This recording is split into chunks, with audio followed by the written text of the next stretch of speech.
When you hear the word Israel, what goes through your mind? Jewish homeland? More than 1 million notes are stuffed into the Western Wall every year. Where does God find the time to read them all? Jewish history? Hebrew is such an ancient language that if a modern-day Israeli would meet his ancestor from 2,000 years ago, they would be able to carry on a conversation. Birth of Christianity? The Sea of Galilee, the lowest sweetwater lake in the world. According to the New Testament, Jesus walked on the water here. Well, obviously Jesus didn't get as far as the United States, but the Statue of Liberty did, and can you imagine basically the Americans being denied the ownership of the Statue of Liberty, or perhaps the Romans being denied the Colosseum, or the Eiffel Tower being denied as being French, or the Great Wall of China from being Chinese. All of these things seem ludicrous, as does denying the pyramids belong to the Egyptians. Well, guess what? UNESCO says that the Temple Mount doesn't belong to the Jewish people. Really?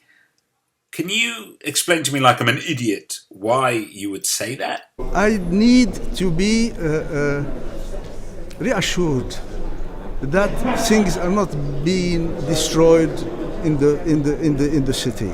So suddenly the Jews are desecrating heritage sites in the Holy Land. Is that right? The aim of the mission was not to say is Israel an occupying power or not. The whole world knows it.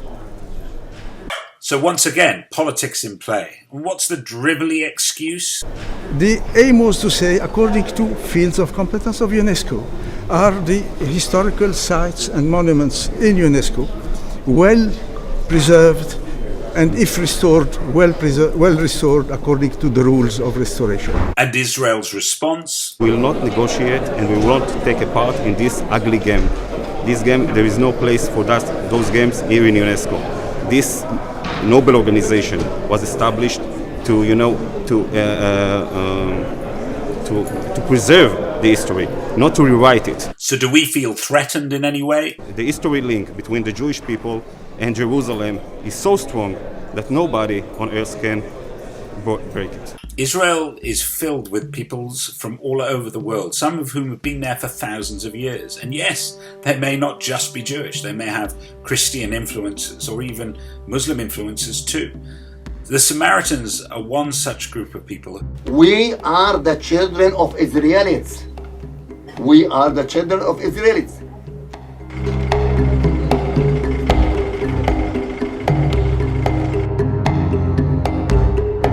The Samaritans, we have 3 passports now. Palestinian, Jordanian, Israelis.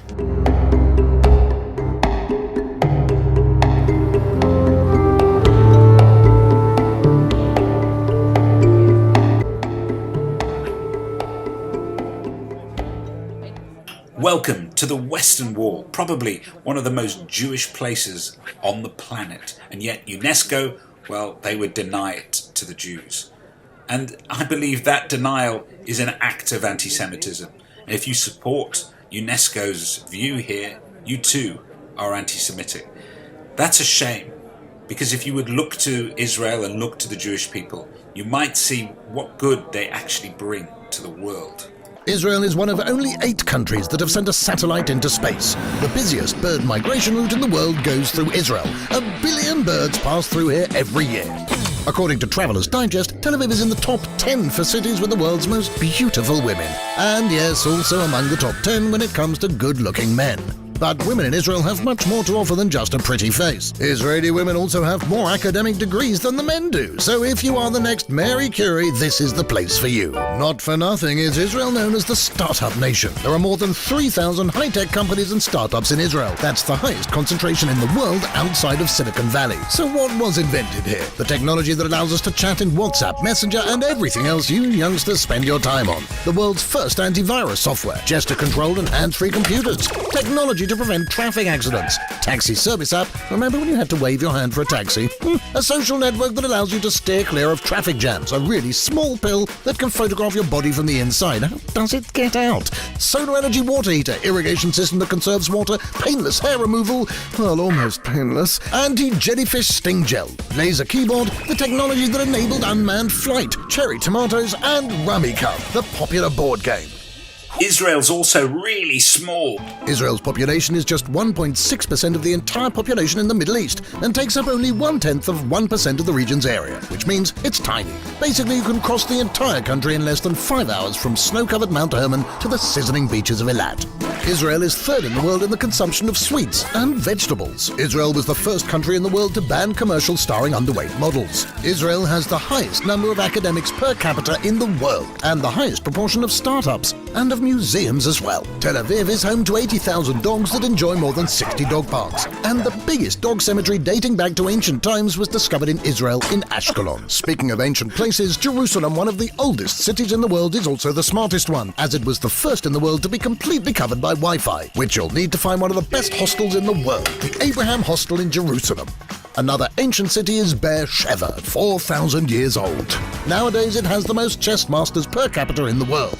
With all due respect to chess, the most popular beach sport in Israel, and probably its national sport, is matcot. There's no score, just the fun of ruining the quiet of the seashore. Books. Israel is number 2 in the world in book publishing. People of the book, remember? Wait, who's number 1?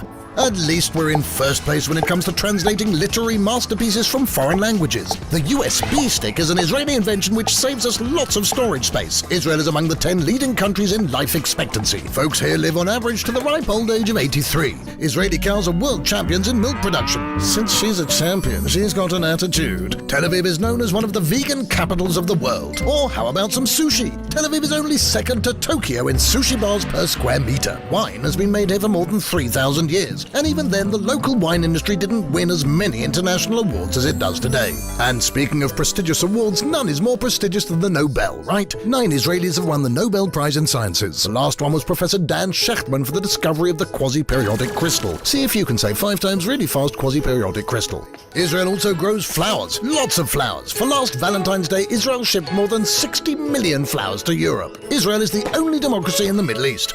Israel is not a monarchy but does have a queen. Her name is Dana International and she's the first transgender to win the Eurovision contest. Time Out magazine has crowned Tel Aviv as gay capital of the Middle East. And speaking of divas, Lady Gaga's shoe designer is Israeli. They are indeed beautiful but really difficult to walk in, especially if you're in Haifa and need to climb its green hills. For that, the shortest train line in the world was constructed to take you right to the top of Mount Carmel. And while we're in Haifa, did you know that it is the most multi-ethnic city in Israel? It has Jews, Christians, Muslims, both Sunnis and Shias, Druze and Baha'is. Did you know that Israel is the only place in the world where the number of trees increases year by year? Even with all these forests, 60% of Israel is desert, which didn't prevent us from turning the barren desert into productive farmland.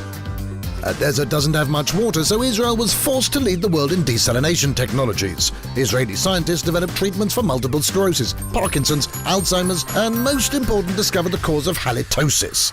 Yes, bad breath. Israelis are also not too shabby when it comes to sports. Maccabi Tel Aviv took the European Championship 6 times. In judo and windsurfing, Israel is an Olympic powerhouse. And if you're still not impressed, what would you say to the fact that the Emmy-winning series Homeland was written in Israel? Have you heard of the Global Happiness Index? Neither had I until now, but apparently Israelis are in the 11th spot out of 196 countries. And if that doesn't satisfy you, maybe you should find someone to talk to about it.